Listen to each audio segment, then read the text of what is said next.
guess I'm Zoff and I'm back.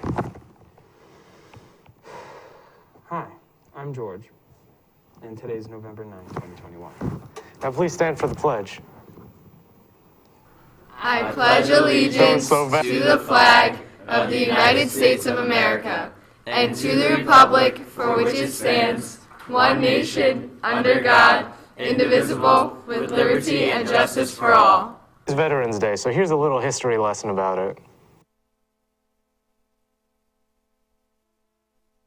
Soldiers from wars both old and new march down city streets. Flags hang from homes, businesses, even car antennas. Ceremonies remember those who dutifully served their nation. It's Veterans Day, or Remembrance Day, as it's known in much of the world, a time to honor members of the armed forces. And it all began in a railroad car with a document to end the war to end all wars. World War I, also known as the Great War, shocked the global community with its unprecedented toll in human life. Untold millions were killed. Germany was running low on manpower and supplies, so they agreed to sign an armistice, or truce, in the French commander Ferdinand Foch's private railcar. On the 11th hour, on the 11th day of the 11th month of 1918, all was quiet on the Western Front. The fighting had ended. Exactly 1 year later, President Woodrow Wilson decreed that Americans should observe a moment of silence at 11 a.m. to remember the armistice and to embrace the peace. Other Allied nations commemorated the peaceful anniversary as well. In England and Canada, citizens wore paper poppies. Poppies had become a symbol of the armistice. The poem Flanders Field described a one-time battlefield. In Flanders Field, the poppies blow, between the crosses, row on row. In America, the nation's first unknown soldier was laid to rest at Arlington National Cemetery on Armistice Day, 1921. He was a casualty of the Great War. Since that first memorial, other unknown soldiers from America's wars have been interred in the tomb. And it's become tradition for the president or one of his representatives to lay a wreath on the monument every November 11th. A resolution was passed in 1926 inviting all Americans to remember Armistice Day and the soldiers who fought so hard for peace. The idea caught on. By 1938, the day was marked with so many ceremonies and parades, Congress made it a legal holiday, giving people the day off work. After World War II and the Korean War, Americans wanted to open up the holiday to include not just World War I veterans, but all who served in combat.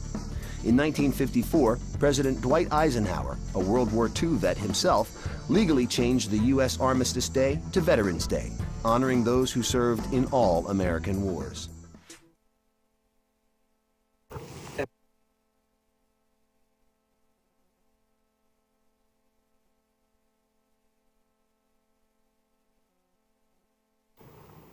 The Student Council also made this tribute video for our veterans. Take a look.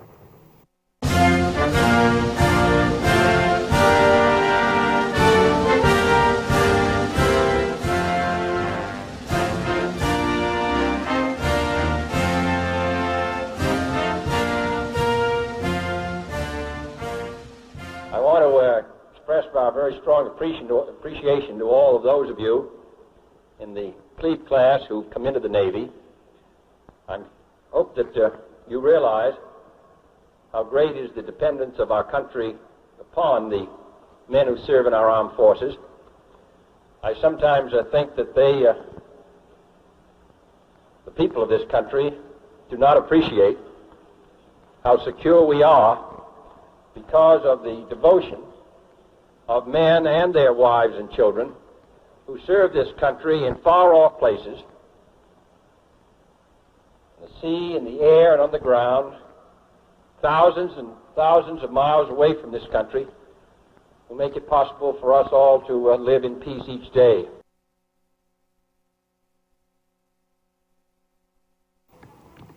Let's give a quick happy birthday shout out to no one. Oh, the Parandello Players announced that they were this spring musical is going to be out this year. Check it out.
They're creepy and they're kooky, mysterious and spooky. They're all together ooky, the Addams Family. Their house is a museum when people come. The last day to order graduation caps and gowns will be November 19th during all lunches. Cash and money order only. Don't bring your phone and expect Apple Pay to work, you nerd. The class of 2023 will be holding a pizza sale right after school tomorrow. A slice will be $2 each in cash only. Pizza must be eaten before getting on the buses for safety. We will be selling pizza by the main entrance and by the Scouts Lane entrance. Well, that's all we've got for you today. If your club or organization has an event to promote or info to get out to the school, or want to give a birthday shout out to your best friend, what better way than doing it right here on VTN? So please email it to us at sbhs.vtn@sbschools.org.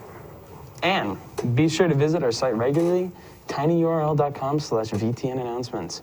This site not only includes the videos of our latest broadcasts, but also the links to all of our social medias and most up-to-date news from our school, clubs, and athletic departments. Thanks for tuning in and have a great day, SBHS.